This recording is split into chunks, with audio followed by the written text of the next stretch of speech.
tout. Il y a Pascal Dupont, qui nous on connaît quand même plus pour autre chose, qui est dans les Olympiades, quand il y a le BPR depuis un certain temps. Et il va nous parler de coloriage. Oui, bon, ça va être un petit exposé sans aucune prétention, autour de deux thèmes que vous voyez là dans la marge de gauche, le théorème des quatre couleurs d'abord, le Leibniz ensuite, qui n'ont strictement rien à voir l'un avec l'autre, si ce n'est qu'il est question de couleurs dans les deux cas. Le premier, c'est du coloriage de graphes, et le deuxième, contrairement à ce qu'on pourrait penser, ce n'est pas du coloriage de graphes. Il y a du coloriage et il y a des graphes, mais ce ne sont pas les graphes qu'on colorie. Alors, je pense qu'on est tout à fait à l'aise question temps, donc n'hésitez pas à m'interrompre si vous avez une question, s'il y a quelque chose sur lequel je dois insister ou que je dois développer un petit peu davantage. Donc je commence par le théorème des quatre couleurs, qui a déjà été évoqué tout à l'heure par Michel Rigaud. Le problème, c'est le problème du coloriage des cartes. Voici une carte d'Europe que j'ai trouvée quelque part sur Internet. Contrairement à Michel, je n'ai pas été scrupuleux à noter les références de toutes les images que j'ai piquées à gauche et à droite. Bon, vous voyez ici que c'est tout le contraire d'un principe d'économie. J'ai plutôt l'impression que le dessinateur s'est ingénié à mettre une couleur différente pour chaque pays. Donc avec ça, il est sûr que deux pays contigus n'ont pas la même couleur.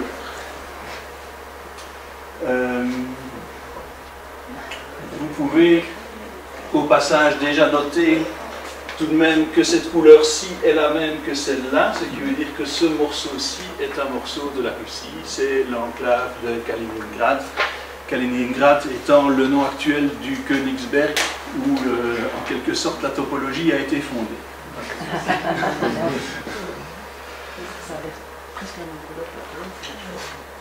Bon, donc les géographes, lorsqu'ils dessinent des cartes, essayent, pour bien mettre les différents pays en évidence, de les représenter dans des couleurs différentes. Et il y a une espèce de légende mathématique qui a couru pendant longtemps, avant de devenir un théorème, c'est qu'une carte géographique peut toujours être coloriée avec 4 couleurs au plus, en respectant la règle que des pays adjacents doivent être de couleurs différentes. Je mets théorème entre guillemets ici, non pas parce que, comme je disais, ça a été une légende pendant longtemps, puisque maintenant c'est démontré, c'est un vrai théorème, mais l'énoncé tel qu'il est ici est évidemment beaucoup trop imprécis pour mériter le nom de théorème. Voilà pourquoi j'ai mis théorème entre guillemets. En dessous, la petite illustration, c'est comment dire, l'impression fournie par la machine à affranchir de l'université d'Urbana-Champaign en Illinois, qu'ils ont utilisé par fierté lorsque le théorème a été démontré par deux de leurs mathématiciens en 1976. Donc ça, on va y revenir puisque je l'avais annoncé, il y a un petit peu de partie historique dans mon exposé. Je suis d'ailleurs bien heureux que Jean-Brienne ne soit plus là, parce que je suis beaucoup plus à l'aise comme ça. Bon, vous ne le répéterez pas ce que je raconte. Alors voici quelques points de repère. Donc en 1852, M. Francis Guthrie, un Anglais, avait terminé depuis peu ses études à la University College of London. Des études comme on faisait au milieu du 19e siècle, ça veut dire qu'il avait étudié des sciences évidemment, mais probablement plus de physique et de botanique que de mathématiques. Peut-être un peu de droit, sûrement beaucoup de théologie aussi. Mais enfin bon, il se considérait plutôt comme mathématicien. Et pour je ne sais quelle obscure raison, il entreprend de colorier une carte des comtés d'Angleterre. Vous savez que les Anglais ne font rien comme les autres, donc au lieu de diviser leur pays en provinces ou en États, ils le divisent en comtés. Je pourrais vous montrer une carte des comtés d'Angleterre. Voilà. Ah, sauf que ça va être un peu trop grand. Voilà. L'Angleterre divisée en comtés.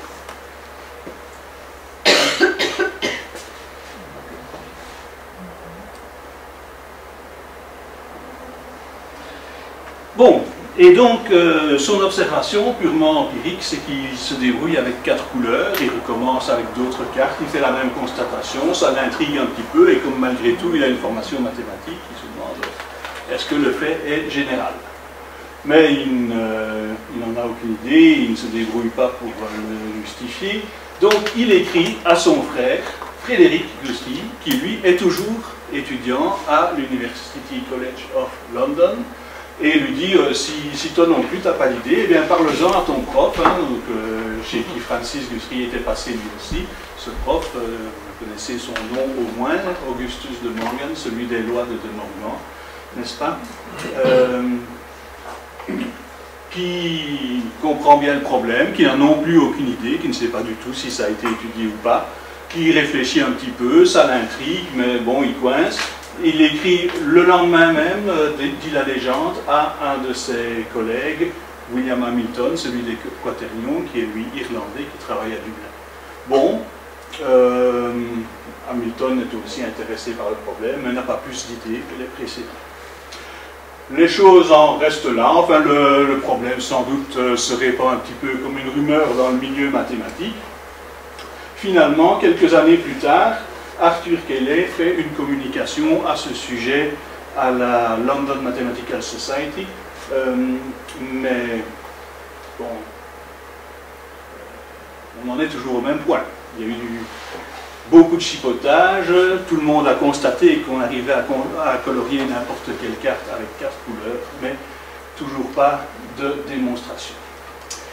Cependant, la conférence de Cayley à la Société mathématique de Londres suscite l'intérêt d'un autre membre de la société, M.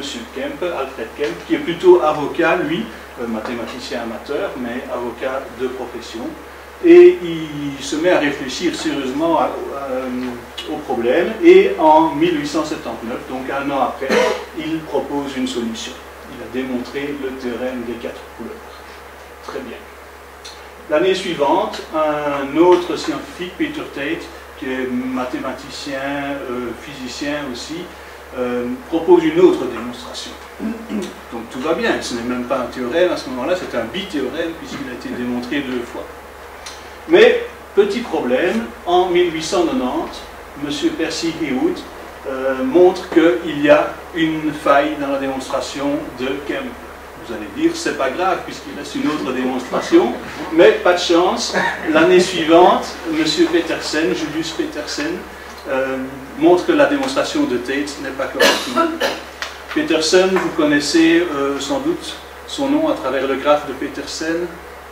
Non, vous ne connaissez pas. Je vais vous dessiner le graphe de Petersen. On ne résiste pas à dessiner le graphe de Petersen, c'est si joli. C'est presque un... Bon, si je le mets ici sur ce petit bout de tableau qui dépasse, c'est presque un contre-exemple universel en théorie des graphes.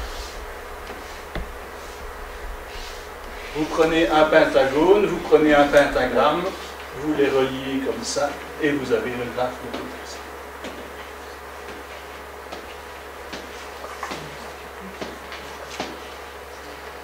Sommet. Bon, ça n'a rien à voir avec le théorème des 4 couleurs, si ce n'est le nom de Petersen. Bon, et puis, beaucoup de temps s'écoule. Ça ne veut pas dire que personne ne travaille sur la question, mais je reviendrai un petit peu d'ailleurs sur ce qui se passe dans les, disons, 3/4 de siècle qui suivent. Finalement, la fin de l'histoire, c'est qu'en 1976, messieurs Appel et Haken, donc ceux de l'université d'Urbana-Champaign, ont démontré le théorème. Voilà l'histoire donc du théorème des 4 couleurs. La première chose qu'on peut se faire, et ça c'est une trivialité, c'est qu'il faut au moins 4 couleurs. Avec moins de 4 couleurs, on ne s'en tire pas parce qu'il peut exister sur une carte 4 pays mutuellement adjacents. Je suppose qu'ici vous les avez reconnus. Je n'ai pas besoin de les nommer.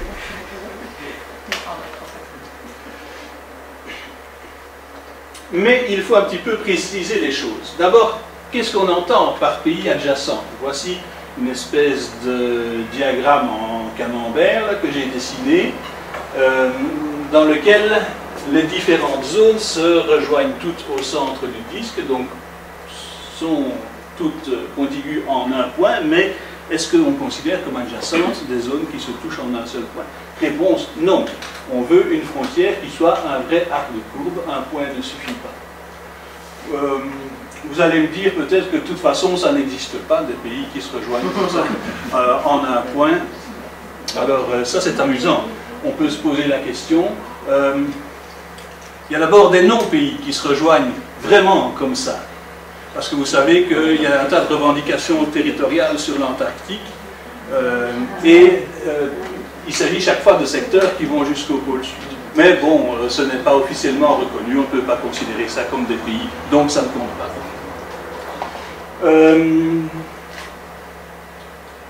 La situation avec des vrais pays, apparemment, d'après mes recherches, n'existe pas. Encore que, ça se discute. Il y a un cas qu'on pourrait admettre peut-être entre la Belgique et les Pays-Bas. J'y reviendrai. Et il y en a un autre entre l'Allemagne et l'Autriche, où on a une situation comme celle-ci. Donc voici la frontière qui sépare l'Autriche, donc le Tyrol, de l'Allemagne.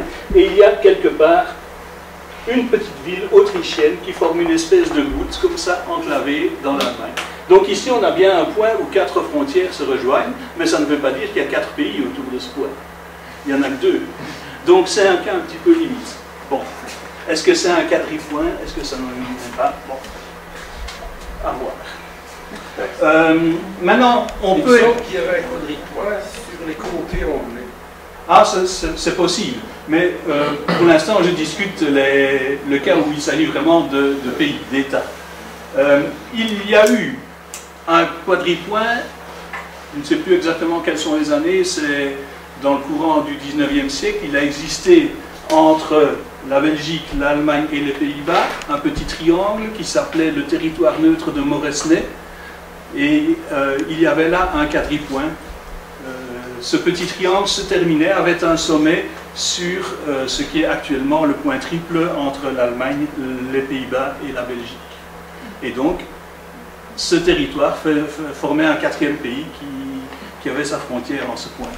Mais bon, ça c'est de l'histoire ancienne. Alors, si on s'intéresse non pas à des pays, mais à d'autres types de subdivisions administratives, des provinces, ici vous avez des communes belges. Je ne sais pas si vous êtes comme moi, mais je trouve que ça se voit comme le nez au milieu de la figure. Ici, on a l'impression qu'il y a un point quadruple. Bon, j'agrandis un petit peu, je mets la loupe, et on a toujours un point quadruple, semble-t-il. Parce que si on agrandit vraiment, voilà ce qui se passe. Donc nous avons Wavre ici, Rixensart, Lannes et Ottigny, mais ce n'est pas un point quadruple. Il y a une limite de commune d'environ 200-300 mètres entre Rixensart et Ottigny. Donc c'est raté. Si je reviens à ma carte, on continue à chercher. On a l'impression qu'il y en a un ici aussi. Mais quand on agrandit, on voit que ce n'est pas correct non plus. Et pourtant, il y en a un vrai, et ça on ne le voit pas. Il est ici, donc cette carte est finalement assez mal dessinée. Ici, entre la commune d'Oufalise, la commune de Vielsalm, la commune de Manet et la commune de La Roche, il y a un point quadruple, à côté du petit hameau de Chabreuil. Si vous allez voir sur la carte topographique, vous verrez qu'il y a un vrai point quadruple à cet endroit. Je ne sais pas si c'est le seul en Belgique, j'ai trouvé celui-là. Il y a évidemment... ah oui, voilà, donc ici vous avez le détail. Donc, Oufalise, Vielsalm, Manet et La Roche.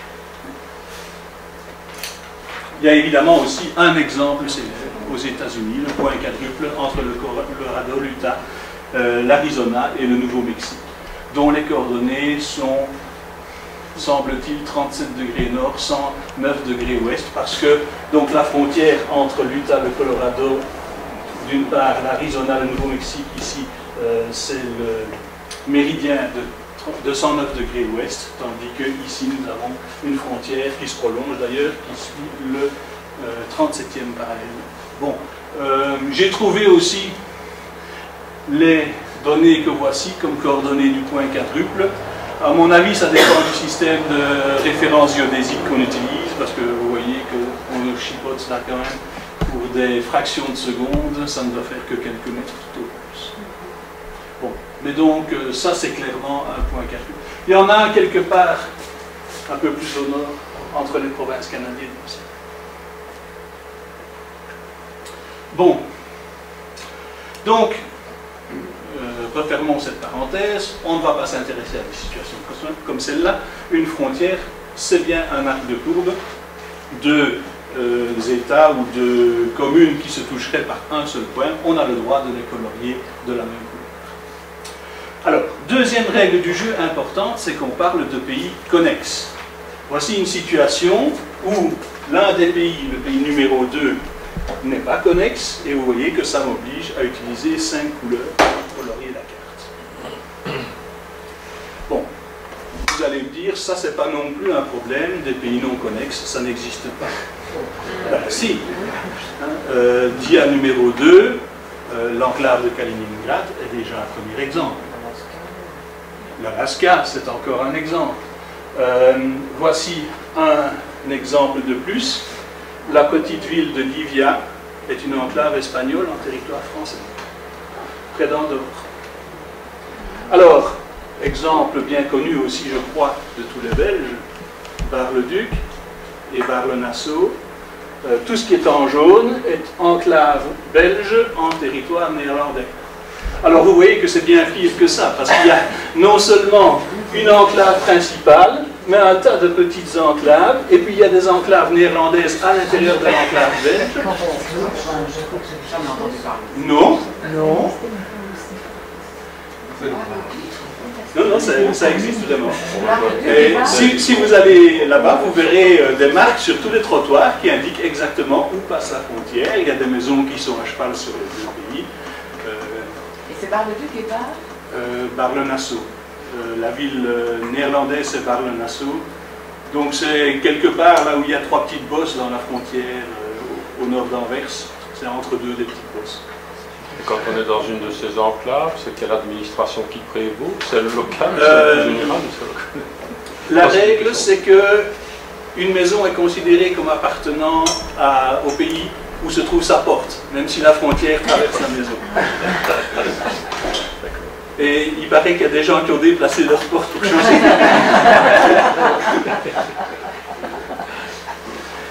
Mais ici, vous voyez encore qu'il y a une petite enclave qui touche l'enclave principale. Donc ça fournit un exemple de point quadruple aussi dans la frontière entre les Pays-Bas et la Belgique. La même situation ici encore. Mais on est dans la même situation que ici la commune de Jungholz, si je me souviens bien. Alors voici encore, ah oui, plus amusant peut-être. C'est de nouveau la frontière belge, mais cette fois-ci du côté des Pays-Bas. Donc, ceci, c'est ce qu'on appelle la Vennbahn, c'est-à-dire le chemin de fer des Fagnes. C'est une voie ferrée qui va de Aix-la-Chapelle jusque, je ne sais plus où, au sud, qui a la particularité que même une partie comme celle-ci, qui est en plein territoire allemand, est quand même territoire belge. L'assiette de la voie ferrée fait partie de la Belgique. Le train n'y circule plus, évidemment, sauf un train touristique de temps en temps. Et il y a aussi, ça peut être intéressant, c'est bon à savoir, une piste cyclable aménagée, des randonnées intéressantes à faire par là. Mais donc, à cause de ceci qui est territoire belge en plein milieu de l'Allemagne, et puis de nouveau un autre petit bout ici, ben, il y a ici donc une enclave allemande en territoire allemand. Bon. Alors, revenons à des choses un petit peu plus sérieuses. Le problème de savoir si on peut colorier toute carte avec 4 couleurs ne revient pas seulement à démontrer que 5 pays ne sont jamais mutuellement adjacents. Ça, c'est facile à démontrer. Mais il se pourrait que on arrive à colorer qu'une carte dans laquelle 5 pays ne sont jamais mutuellement adjacents nécessite quand même 5 couleurs. Parce que, de manière générale, si on a n pays mutuellement adjacents au plus sur une carte, il se peut que la carte nécessite quand même plus de n couleurs. Voici un exemple avec n égale 3. Sur cette carte, vous voyez que quand vous prenez 4 des 6 pays, eh bien, ils ne sont jamais mutuellement adjacents. Donc il y a au plus 3 pays adjacents l'un à l'autre sur cette carte, et cependant, on ne peut pas colorer la carte en 3 couleurs, il en faut 4.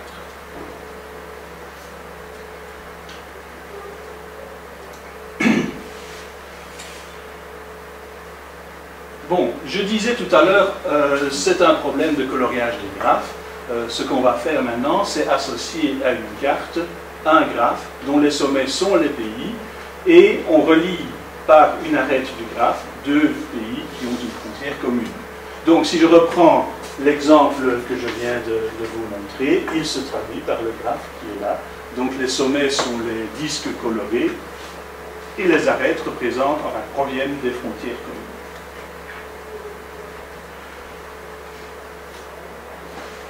Les graphes qu'on obtient ainsi ne sont pas des graphes quelconques, ce ne sont pas des graphes, ça ne peut pas être n'importe quel graphe, ce sont des graphes qu'on appelle des graphes planaires, c'est-à-dire qu'ils peuvent être dessinés dans le plan sans que les arêtes ne se coupent mutuellement.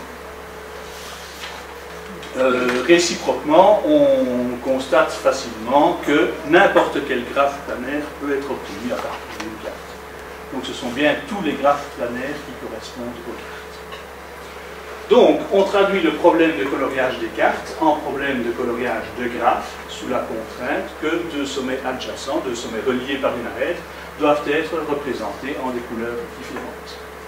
Alors, de manière générale, on appelle nombre chromatique d'un graphe le nombre minimal de couleurs qu'il faut pour le colorier, colorier ses sommets plus précisément, en respectant la contrainte que 2 sommets adjacents doivent être de couleurs différentes.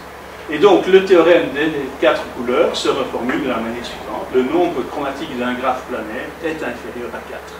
Voilà, enfin, un énoncé qui est mathématiquement bien clair. Alors, je vous explique un petit peu en quoi consistait l'idée de la première démonstration proposée, donc au milieu du 19e siècle, la démonstration de Kemp, enfin la pseudo-démonstration de Kemp. Pour faciliter le langage, je vais appeler pentacarte une carte qui nécessiterait, du conditionnel, puisqu'on sait maintenant que ça n'existe pas, qui nécessiterait 5 couleurs. Donc, le problème est de montrer qu'une pentacarte, eh bien, ça n'existe pas. Alors, Kemp appelle normale une carte dans laquelle aucun pays, ni groupe de pays, n'est enclavé dans un autre, et où il n'existe pas de quadripoint. Les quadripoints, on en a discuté tout à l'heure, ce n'est pas un véritable problème. Le problème des enclaves, attention, ce n'est pas la même chose que celui qu'on vient de discuter avec la connexité des pays. Il se pourrait que les pays soient connexes, mais qu'un pays soit enclavé dans un autre. Ça existe, ça? Ben oui, ça existe. Il y a le Lesotho, qui est complètement enclavé dans l'Afrique du Sud.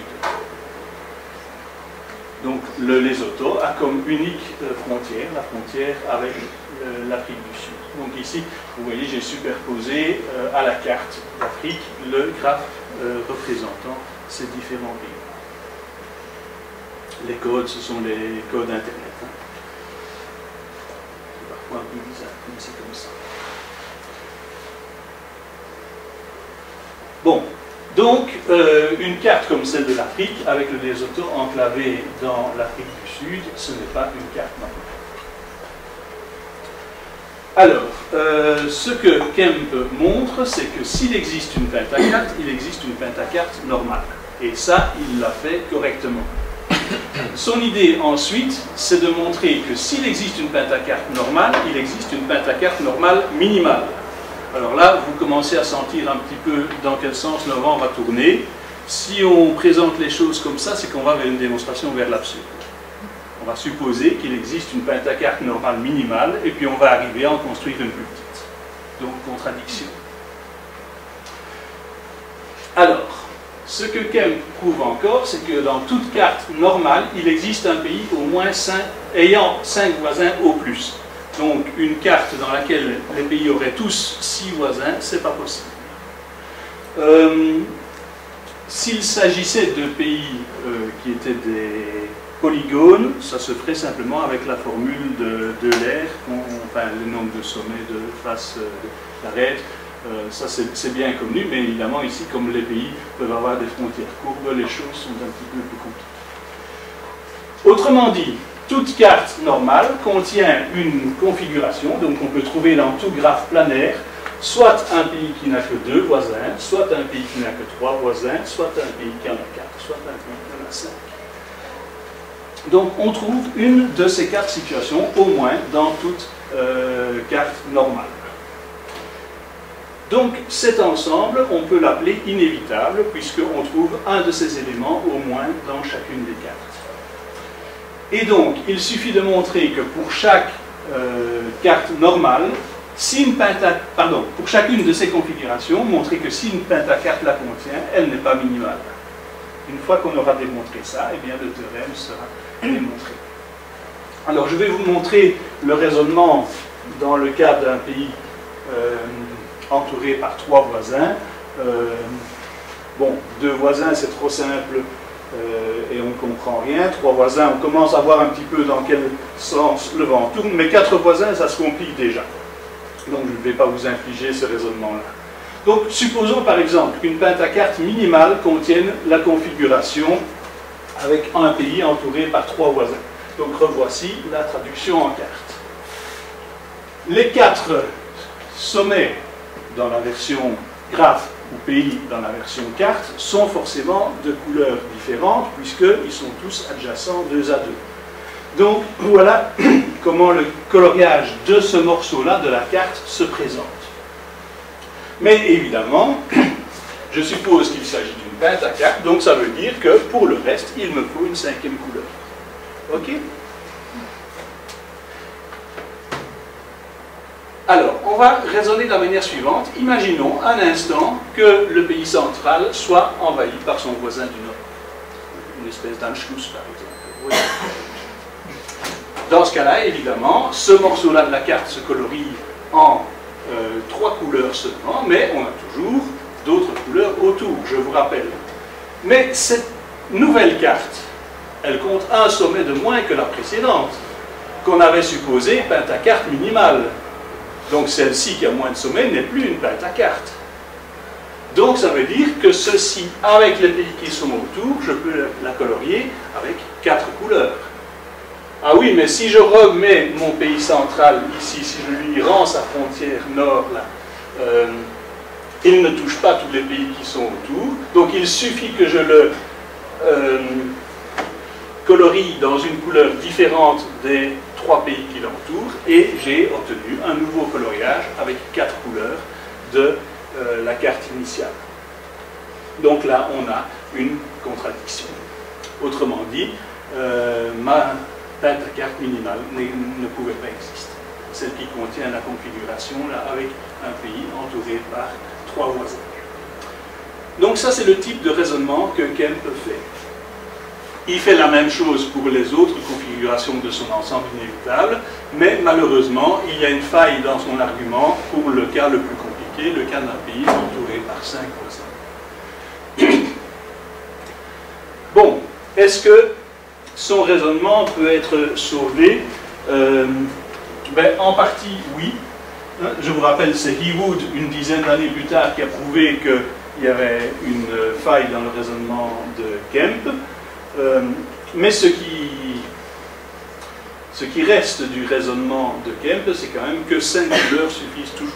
Donc ça, c'est un résultat, disons, à moitié intéressant, mais c'est toujours ça. Et puis, il y a l'idée que Kemp a eue, mais qui n'a pas réussi à exploiter jusqu'au bout, d'utiliser comme argument dans le raisonnement cette notion d'ensemble inévitable de configuration. Bon, Ewood, au passage, a quand même remarqué que réparer la démonstration de Kemp n'était pas si facile que ça. Ce n'était pas une bête petite trivialité comme faute, il y avait un véritable blocage. Bon, c'est pour ça que le problème est resté pendant encore 3/4 de siècle après ça. Bon, l'idée, évidemment, des gens qui travaillent là-dessus dans la suite, ben, c'est de construire de nouveaux ensembles de configurations inévitables, mais ils se rendent bien compte rapidement qu'on ne peut pas se contenter de 4 configurations avec des petits nombres de pays. Les proportions deviennent rapidement gigantesques. Il y a un tas de configurations envisagées et celles-ci ont des tailles un petit peu importantes. Bon, du coup, le problème devient difficile à gérer à la main et c'est en 1960 seulement, direz-vous, il fallait évidemment que les ordinateurs débarquent sur le marché, si j'ose dire, qu'un Allemand, Heinrich Esch, invente la technique de décharge pour construire des ensembles inévitables de configuration, donc à l'aide de l'ordinateur. Ce monsieur Esch se rend aux États-Unis et collabore avec Aachen, et puis il est obligé de cesser la collaboration pour une stupide histoire de crédit à la recherche qui lui sont refusés, donc il rentre en Allemagne, et finalement c'est vers Apple que Aachen se tourne pour poursuivre le travail, et à eux deux, pas vraiment à deux évidemment, on a retenu ces deux noms-là, mais il y avait encore un petit peu de logistique informatique derrière, je n'ai pas mentionné le nom, j'aurais dû sans doute.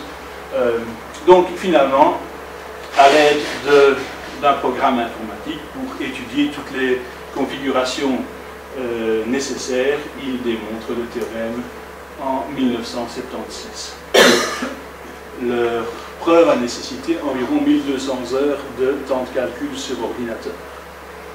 Donc ça fait quand même 50 jours à ne faire que ça. Alors je ne sais pas si vous imaginez les salles informatiques qu'on avait à l'époque, pouvoir les mobiliser pendant même une demi-heure, c'était déjà la croix et la bannière, alors 50 jours, je ne vous demande pas. Alors, évidemment, une telle preuve est invérifiable à la main, donc ça suscite des questions. Il faut bien se dire que vérifier à la main des calculs d'une ampleur telle serait certainement encore moins fiable que de faire la vérification par un ordinateur. Évidemment, se pose la question du programme lui-même. Est-ce que le programme a été correctement conçu d'abord et correctement écrit ensuite? Ça, c'est une question qui mérite d'être posée.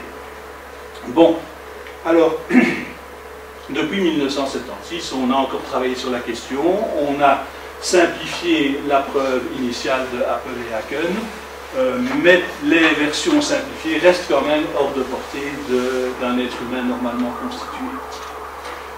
Il y a d'autres programmes qui ont été écrits, basés sur des idées légèrement différentes, mais donc on a toujours besoin d'un ordinateur pour mener les calculs jusqu'au bout. Ce qu'il faut ajouter, et ça Michel y a fait allusion tout à l'heure, c'est qu'on dispose maintenant de programmes de vérification d'algorithmes basés sur les techniques de lambda calcul, donc c'est une branche de la logique, notamment le programme Coq de Gontier et Werner, ce sont deux noms que vous avez entendus il y a une heure et demie. Donc l'algorithme, on peut lui faire confiance. La question de l'existence d'une preuve conceptuelle, une preuve qu'on puisse comprendre, rédiger et vérifier à la main, reste évidemment posée. Erdős, pour sa part, qui a été aussi cité par Michel tout à l'heure, était persuadé qu'une telle preuve doit exister. Mais l'intuition d'Erdős ne lui a pas permis de la trouver. Enfin, bon, Erdős, ouais, il collectionnait des belles preuves et peut-être que son enthousiasme le poussait un petit peu trop loin.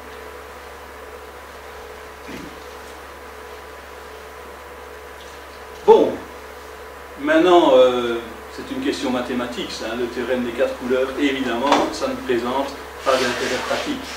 D'abord, comme on l'a signalé, le théorème ne garantit pas effectivement que n'importe quelle carte pourra être coloriée en 5 couleurs à cause des pays connexes. Et puis à côté de ça, il reste le problème de la mer. Voici une carte du monde, coloriée en 4 couleurs, assez mal choisie d'ailleurs à mon avis, soit, mais il y en a une 5e pour la mer. Alors quoi? On pourrait évidemment la colorier en 4 couleurs, le théorème le garantit, mais ça veut dire que le bleu de la mer devrait vraisemblablement être utilisé pour certains pays, ce qui est quand même un petit peu embêtant. Pour reprendre le cas qu'on a déjà utilisé tout à l'heure, le Luxembourg ne peut être colorié ni dans la même couleur que la France, ni que la Belgique, ni que l'Allemagne, donc forcément il devrait être colorié en bleu. Donc il apparaîtra comme un lac sur la carte. Donc c'est pas très pratique. Voilà. Voilà ce que je voulais vous raconter sur le théorème des 4 couleurs. Si vous comptiez que je vous donne tous les détails techniques de la démonstration de Apple et Haken, vous êtes évidemment déçus, mais je suis désolé. Ce que je vais encore... On a le temps, hein? Oui. Très bien. Puisqu'on a le temps, je vais vous montrer une pièce de collection. Ceci est le numéro 2 de Pour la science, de 1977, dans lequel Apple et Haken ont écrit un article sur le théorème des 4 couleurs. Ils ont donné, je ne vais pas dire tous les détails techniques, ils ne donnent pas leur programme informatique, mais ils expliquent quand même assez bien les techniques de décharge qu'ils ont utilisées pour démontrer le théorème. Ici, vous avez un exemple d'une carte de je ne sais plus combien de pays, 800 à peu près. Enfin bon, je ne le lis pas à l'envers, soit, qui, paraît-il, est très difficile à colorier en 4 couleurs. Donc on est sûr que c'est possible et ça a été fait, mais si on commence naïvement à la colorier à la main, on se retrouve rapidement bloqué et on doit revenir en arrière pour modifier certains choix.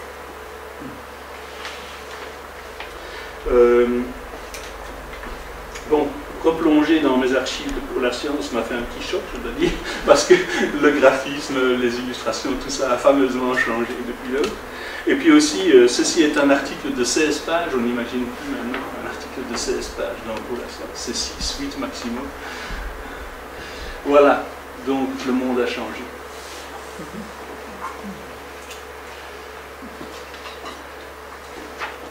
Y a-t-il des questions avant qu'on ne passe au second sujet?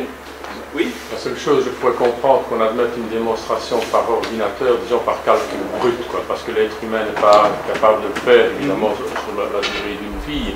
Mais encore faut-il s'assurer que l'ordinateur a bien envisagé toutes les cartes possibles, donc qu'il y en ait un nombre fini auquel on puisse ramener l'infinité de cartes potentiellement existantes, et que ça suffit à faire en sorte que l'ordinateur apporte une démonstration complète.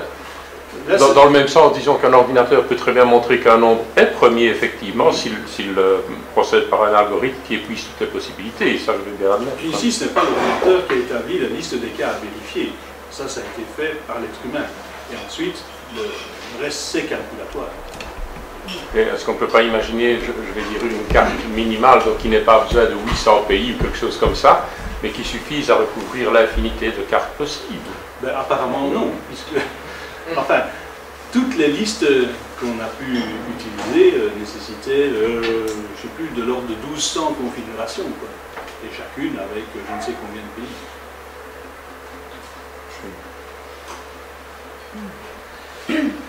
Donc, Il paraît que sur autre chose que le plan, ça devient le théorème des 7 couleurs sur un corps et qu'il est plus facile à démontrer. Oui. Donc Heawood, celui qui a cassé la démonstration de Kemp, a donné une formule, a démontré une formule qui donne le nombre minimal de couleurs sur toute surface en fonction de sa caractéristique de l'air point carré. Et malheureusement, cette formule est valable pour toutes les surfaces sauf le plan. Et la sphère qui lui est homéomorphe si on retire un point de sphère. Voilà, donc ceci c'était le cas résistant. Mais effectivement, sur un tore, il y a des cartes qui nécessitent 7 couleurs et 7 est bien le nombre. Enfin, avec cette couleur, on s'en tire dans tous les cas.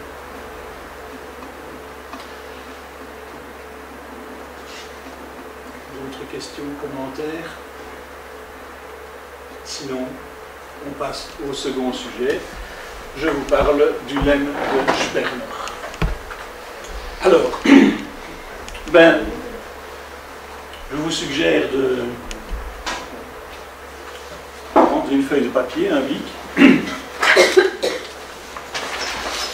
même plusieurs bics si vous avez des couleurs, ce sera mieux. On va chiper mon bic. On voudrait chiper votre bic, ça c'est pas bien.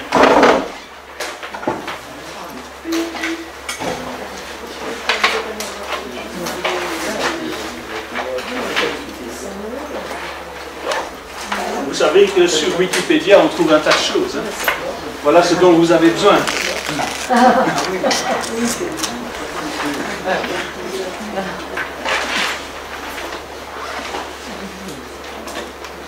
Bon, donc, sur votre feuille, vous dessinez un triangle.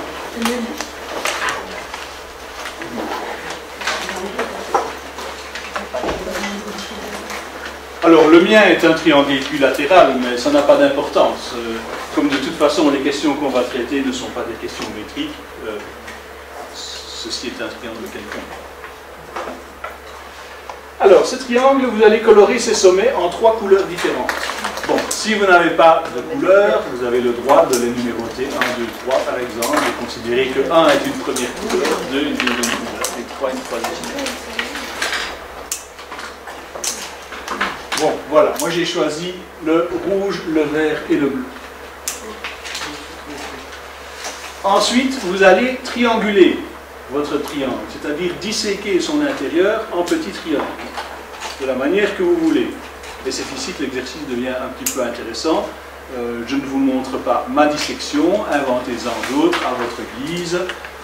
Bon, évidemment, vous découpez en que sais-je une dizaine ou une douzaine de petits triangles, parce que sinon ça va devenir ingérable. Il n'y a pas d'autres contraintes. Pas d'autres contraintes, non.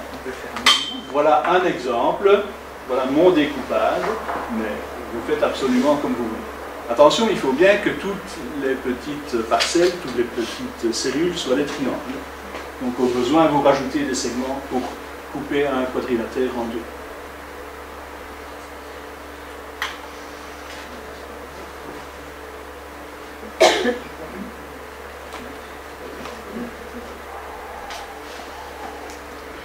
Alors, une fois que vous avez choisi une triangulation, vous allez colorer chacun de ces nœuds de la triangulation. Mais attention, cette fois-ci, il y a une règle à respecter, c'est que si un nœud se trouve sur un des côtés du grand triangle, vous devez lui attribuer une couleur qui est celle d'une des deux extrémités de ce côté. Donc ces 3 nœuds-ci doivent être colorés soit en rouge, soit en vert. Ces 2-ci, soit en rouge, soit en bleu. Ces 3-ci, soit en bleu, soit en vert. Pour les nœuds intérieurs, vous faites ce que vous voulez. Et deux consécutifs peuvent avoir la même couleur? Oui, il n'y a absolument aucune contrainte. Donc voilà mon coloriage à moi.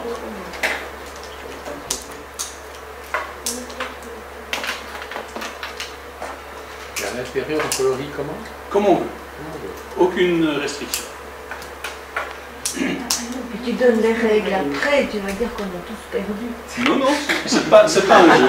C'est pas un jeu.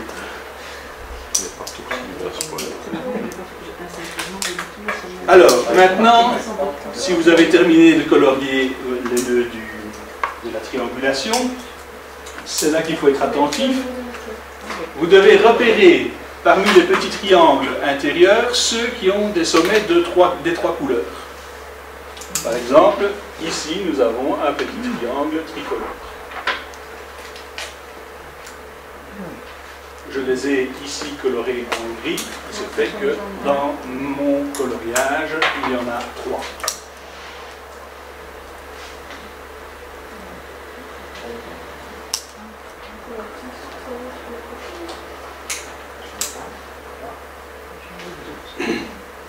Alors, vous vous doutez bien que le théorème n'est pas « il y aura toujours 3 petits triangles tricolores ».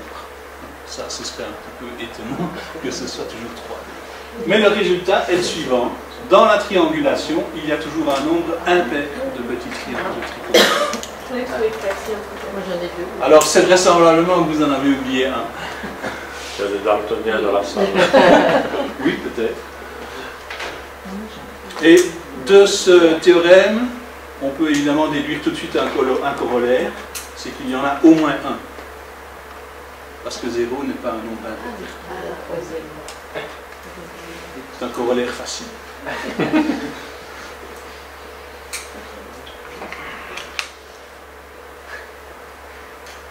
Alors maintenant que vous savez vers quel résultat on va, quelques petites considérations anecdotiques, le contexte.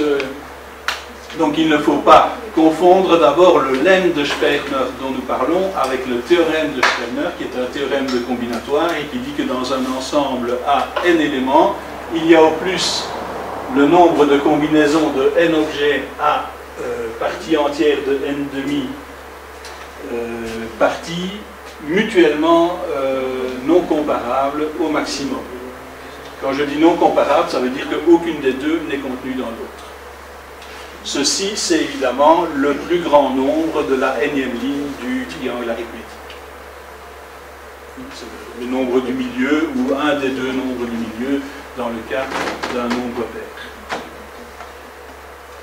Bon, donc ça, je ne vais pas vous en parler, c'était juste pour mentionner qu'il ne faut pas confondre le lemme de Sperner, lemme un petit peu géométrique, avec le théorème combinatoire. Voici le portrait de M. Emmanuel Sperner. Le lemme dont on va parler aujourd'hui se trouve dans sa thèse de doctorat. Bon, c'est évidemment pas le résultat principal de sa thèse de doctorat, mais il l'a démontré dans sa thèse de doctorat de 1922. Je dis ça de... Oui, ça semble pas possible. Ça, il devait être encore un peu jeune. Enfin bon, c'est l'année que j'avais en tête. Je me suis probablement trompé. À 22 ans, en 1927.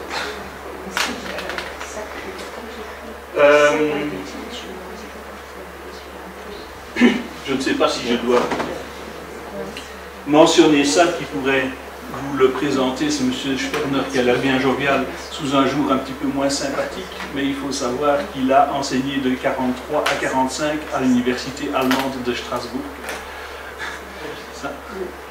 Ça veut dire, semble-t-il, qu'il n'était pas résolument opposé aux idées en vigueur dans son pays à cette époque-là. Bon, alors, on va faire la démonstration maintenant, si ça vous intéresse. Bon, je reprends mon exemple, je suis désolé, je ne peux pas accompagner la main de chacun. Oui, certes. Dans la triangulation, il faut que tous les sommets soient liés.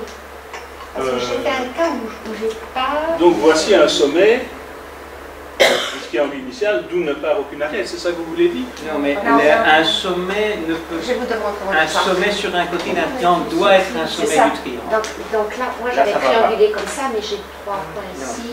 Donc ici, je dois trianguler en fait, oui, en fait, c'est que vous avez au... C'est un hexagone, puisqu'il y a 6 sommets sur son côté. Oui, d'accord.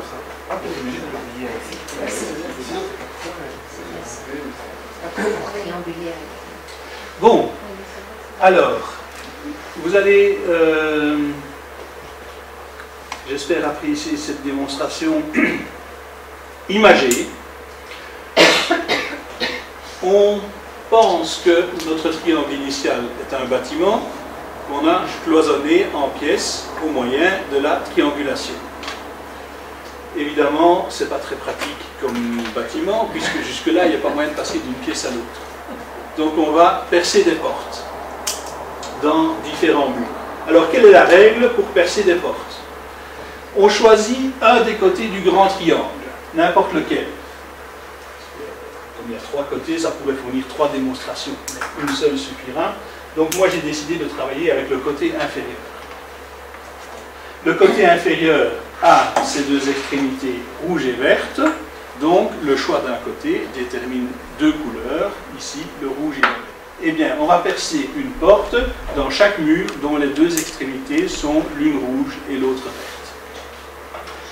Donc, par exemple, ce mur-ci, avec une extrémité rouge et une extrémité verte, j'y perce une porte. Certaines de ces portes, évidemment, sont des portes extérieures. Elles ouvrent un passage entre une des pièces du bâtiment et l'extérieur. D'autres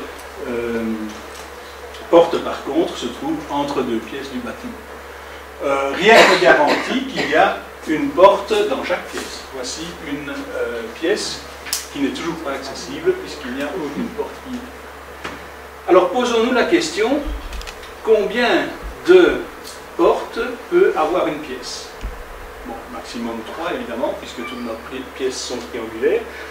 Peut-il y avoir des pièces qui n'ont aucune porte? Ben, réponse oui, on le voit ici. Ça se produit par exemple quand il n'y a aucun sommet rouge au triangle en question. S'il n'y avait aucun sommet vert, ce serait la même chose. Deuxième chose, peut-il y avoir des pièces qui n'ont qu'une seule porte? Réponse oui, on en voit. Et en fait, on se rend compte à peu près immédiatement que dire qu'une pièce a une seule porte, ça revient justement à dire que le triangle en question est tricolore, que ces trois sommets sont des trois couleurs. Pourquoi ça? Eh bien, parce que si on n'avait que deux couleurs pour les trois sommets du triangle, ben soit le rouge ou le vert serait absent, on n'aurait aucune porte, c'est le cas ici. Soit on aurait et le rouge et le vert, alors soit deux verts et un rouge, soit le contraire, mais dans les deux cas, ça nous fournit deux portes. Okay?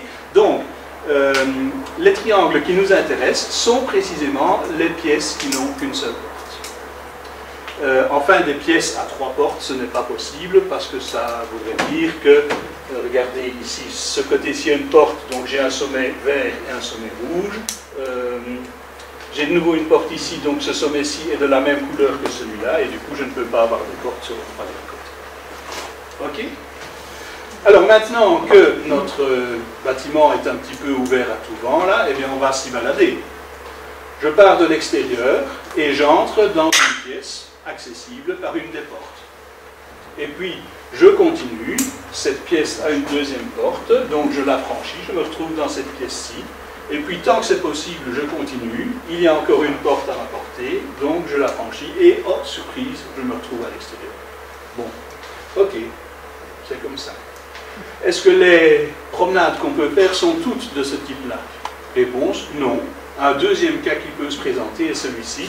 Si j'entre par cette porte-ci, je passe ensuite dans cette pièce-là, ensuite dans celle-là. Et ça, c'est une pièce qui n'a qu'une seule porte, donc c'est un cul-de-sac. Ma promenade s'arrête là. Une remarque qu'on peut faire à ce stade-ci, c'est que il est sûr que nos balades seront toutes disjointes. On ne risque jamais d'avoir deux balades qui passent par la même pièce, parce qu'il y a au maximum deux portes dans chaque pièce. Donc une fois qu'on a déjà visité une pièce, si on a réussi à en ressortir, ben on sait bien qu'on n'y rentrera pas une nouvelle fois. Avec ça, est-ce qu'on a exploré toutes les balades possibles? Non, on a exploré les balades qui partent de l'extérieur, mais il reste certaines portes qui n'ont pas été franchies. Donc par exemple, on peut encore imaginer une balade comme celle-là. Alors, j'ai mis des flèches ici pour indiquer mon point de départ, mon point d'arrivée, mais rien n'empêcherait évidemment d'envisager la même promenade dans le sens inverse. Donc j'aurais pu mettre des doubles flèches, ça n'a pas d'importance. Bon, mais donc, on a déjà fait l'observation que une promenade qui se termine à l'intérieur, ça veut dire une pièce en cul-de-sac, ça veut dire un triangle tricolore. Donc, qu'est-ce qu'il nous reste à faire? Ben, il nous reste à compter combien il y a de cul-de-sac, comme ça. Notre but, c'est de démontrer qu'il y a un nombre impair de cul-de-sac. Alors, les cul-de-sac, où se trouvent-ils? Il se trouve à l'une des deux extrémités d'une balade interne, si j'ose dire, ou alors à l'extrémité d'une balade qui se trouve, qui part de l'extérieur pour aboutir dans le bâtiment. Ici, j'ai une balade qui part de l'extérieur et qui ressort, donc ça ne me fournit pas de pièces en cul-de-sac. Est-ce qu'on est sûr qu'il y aura toujours au moins une balade partant de l'extérieur qui arrive à l'intérieur, qui se termine par un cul-de-sac? Autrement dit, une balade comme celle-ci, est-ce que ça existe nécessairement? Réponse, oui.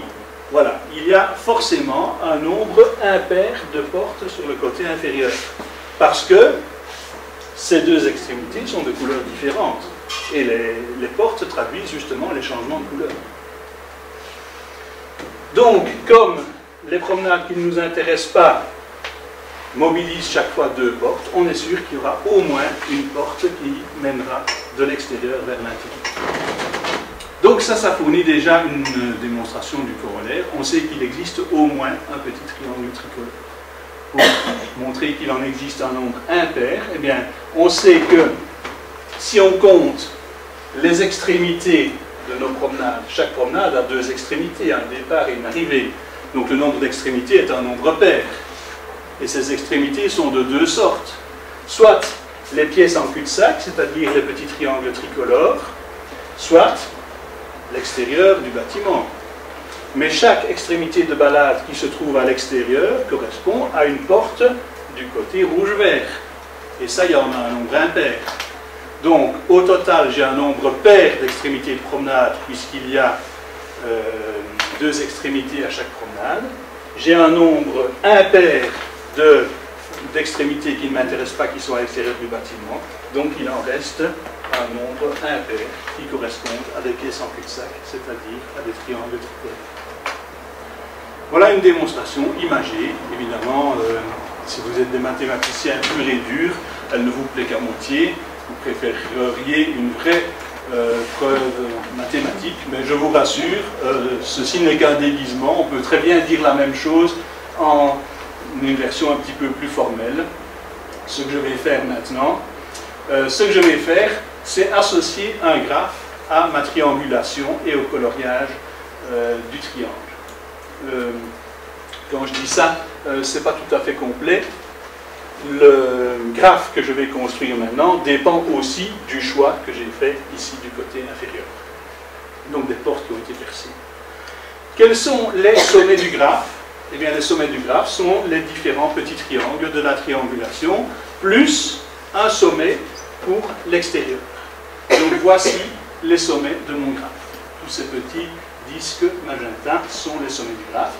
Et je mets une arête entre 2 sommets lorsque ces 2 sommets, les 2 triangles ou le triangle et l'extérieur, sont séparés par un côté rouge-vert.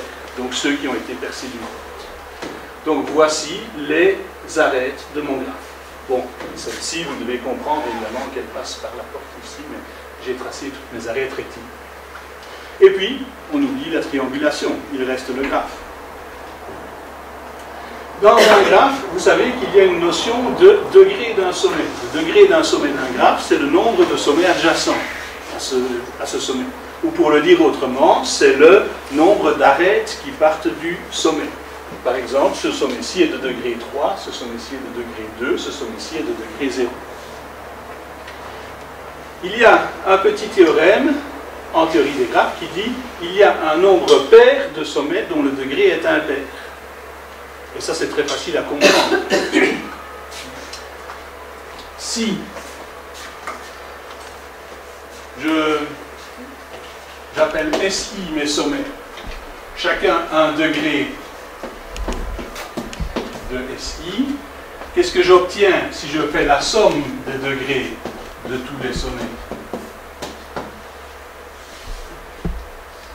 On rappelle, le degré du sommet SI, c'est le nombre d'arêtes qui partent du sommet SI. Je fais la somme de tous ces nombres d'arêtes pour tous les sommets.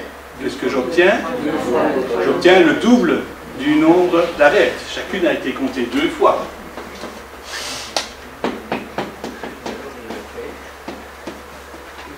Donc cette somme est un nombre pair. Or, pour qu'une somme soit un nombre pair, il faut qu'elle comprenne un nombre pair de termes impairs. Si une somme comprend un nombre impair de termes impairs, cette somme est impaire.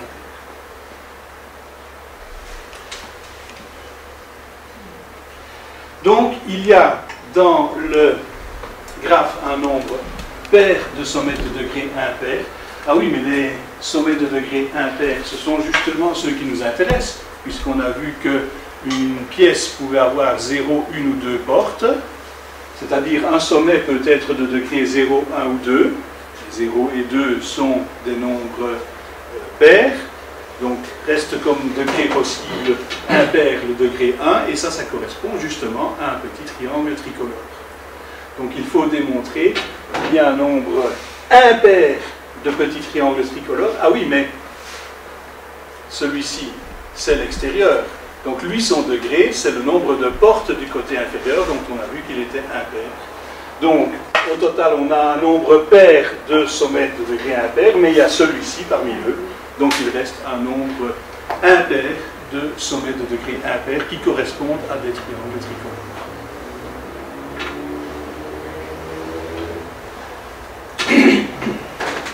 Voilà. Alors, ce théorème peut se généraliser parce que le triangle n'est qu'un des membres de la grande famille des simplexes. Vous savez que le 0 simplex, le simplex de dimension 0, c'est le point. Le simplex de dimension 1, c'est le segment. Le simplex de dimension 2, c'est le triangle. Le simplex de dimension 3, c'est le tétraèdre. Il y a aussi des simplex de dimension 4, 5, mais ils sont un petit peu plus difficiles à visualiser. Un n simplex a des sommets, des arêtes, des faces, etc., qui sont des simplex de toutes les dimensions inférieures. Par exemple, le tétraèdre a 4 sommets qui sont des simplex de dimension 0, a 6 arêtes qui sont des simplex de dimension 1, a 4 faces qui sont des simplex de dimension 2. Alors, étudions maintenant le lemme de Sperner en dimension 1. Je prends un 1 simplex. Un 1 simplex, on vient de le voir, c'est un segment. Je vais colorer ces deux extrémités en deux couleurs, disons le rouge et le bleu. Voilà. Et puis, je vais non plus trianguler, mais je vais partager mon segment en petits sous-segments, donc en introduisant des points intermédiaires, et ces points intermédiaires, je vais les colorer, certains en bleu, certains en rouge. Il n'y a ici aucune contrainte sur le coloriage des points intermédiaires. Et le résultat, c'est qu'il y a un nombre impair de petits segments qui sont colorés. Ce résultat, en fait, c'est celui qu'on a déjà utilisé tout à l'heure quand on a dit qu'il y avait un nombre impair de portes dans le côté inférieur du triangle. Évidemment, comme corollaire du 1 lemme de Sperner, il existe au moins un petit segment bicolore. Alors, je ne vais pas entrer là-dedans, mais le théorème admet des prolongements, et en fait, c'est en ça qu'il avait sa place dans la thèse de Sperner, c'est qu'on peut voir ça comme une version discrète de théorème de points fixes, de théorème des valeurs intermédiaires, etc. Donc, ici, que se passe-t-il? Pour passer d'une couleur à l'autre, il faut au moins changer de couleur une fois quelque part en cours de route. Donc c'est une espèce de version discrète du théorème des valeurs intermédiaires.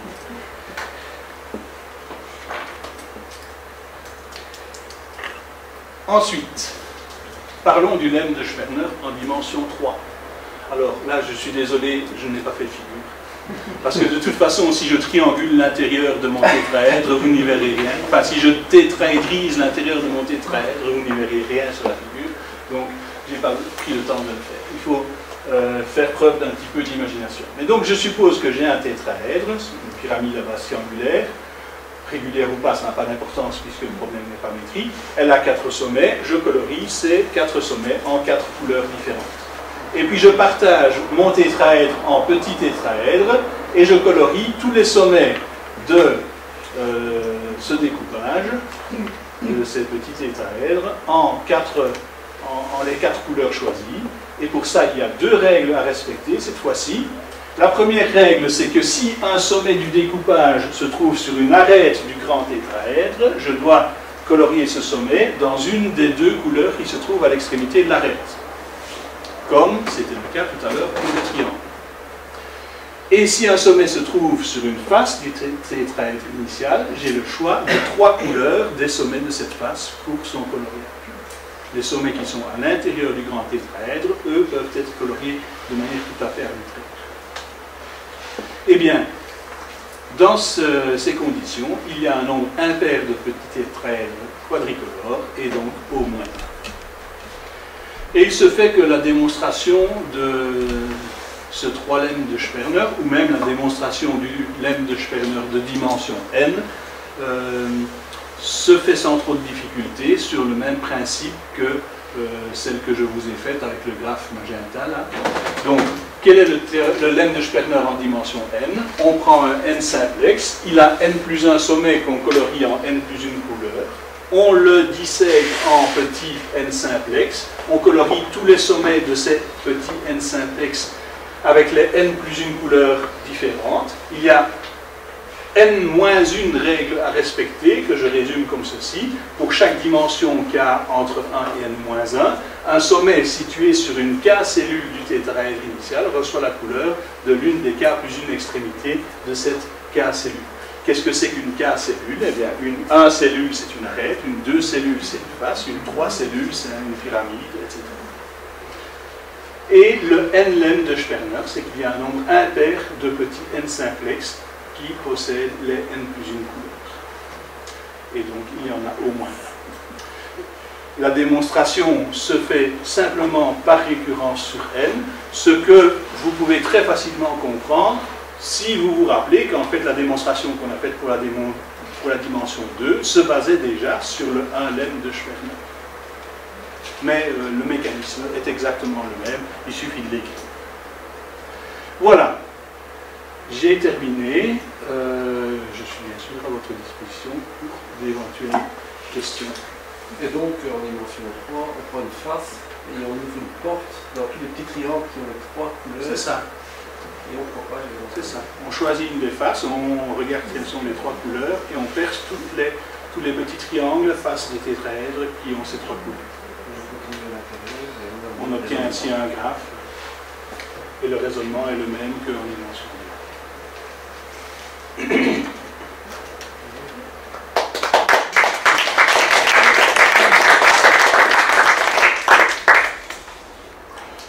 Donc, je mettrai la copie des transparents sur le site de la SBPM à l'endroit habituel et vous pourrez trouver les références en allant télécharger ou simplement lire le document. Ce que je vous recommande particulièrement, c'est la vidéo que voici. Bon, c'est en anglais malheureusement, mais c'est là que j'ai trouvé la démonstration avec les portes, et en fait il va encore plus loin, il utilise le M de Sperner pour résoudre un autre problème. Et tu mets ça où sur le site? Sur le site de la SBPM, dans les pages du congrès, là, il y a des liens, enfin il y aura des liens, ça n'y est pas encore. Et est-ce que Sperner il avait déjà utilisé les graphes pour ces démonstrations? Ou Oui, est-ce que c'était différent à mon avis, enfin je ne sais pas, non, j'ai cherché son texte, mais je ne l'ai pas trouvé, en fait, parce que c'est toute sa texte. À mon avis, la démonstration imagée avec les portes, c'est pas de lui, c'est venu après. Parce que les graphes, bon, ça représente plutôt seconde moitié du XXe siècle, gros développement des graphes. Oui, c'est vrai. Enfin, ici, c'est quand même des propriétés tout à fait élémentaires. En vrai, sa thèse n'avait pas un rapport flagrant avec ce problème-là, parce qu'on se demande un peu...